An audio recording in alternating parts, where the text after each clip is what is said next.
In its basic form, a single liquidity pool holds two tokens, and each pool creates a new market for that particular pair of tokens. DAI-ETH can be a good example of a popular liquidity pool on Uniswap. When a new pool is created, the first liquidity provider is the one that sets the initial price of the assets in the pool. The liquidity provider is incentivized to supply an equal value of both tokens in the pool. If the initial price of the tokens in the pool diverges from the current global market price, it creates an instant arbitrage opportunity that can result in lost capital for the liquidity provider. This concept of supplying tokens in a correct ratio remains the same for all the other liquidity providers that are willing to add more funds to the pool later. When liquidity is supplied to a pool, the liquidity provider, LP, receives special tokens called LP tokens in proportion to how much liquidity they supplied to the pool. When a trade is facilitated by the pool, a 0.3% fee is proportionally distributed amongst all the LP token holders. If the liquidity provider wants to get their underlying liquidity back plus any accrued fees, they must burn their LP tokens. Each token swap that a liquidity pool facilitates results in a price adjustment according to a deterministic pricing algorithm.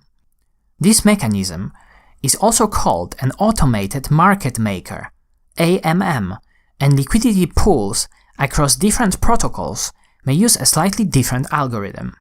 Basic liquidity pools, such as those used by Uniswap, use a constant product market maker algorithm that makes sure that the product of the quantities of the two supplied tokens always remains the same.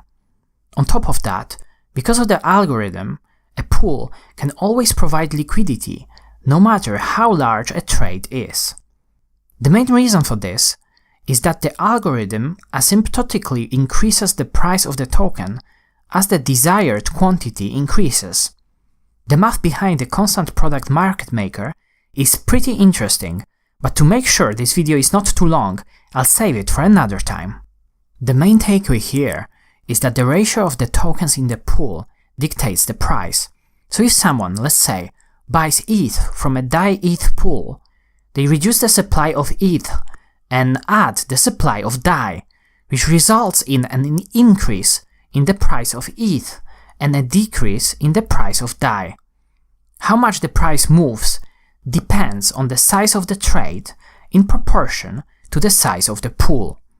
The bigger the pool is in comparison to a trade, the lesser the price impact, aka slippage, occurs.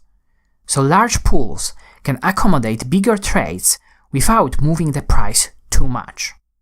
Because larger liquidity pools create less slippage and result in a better trading experience, some protocols like Balancer started incentivizing liquidity providers with extra tokens for supplying liquidity to certain pools. This process is called liquidity mining, and we talked about it in our yield farming video. The concepts behind liquidity pools and automated market making are quite simple, yet extremely powerful, as we don't have to have a centralized order book anymore, and we don't have to rely on external market makers to constantly keep providing liquidity to an exchange.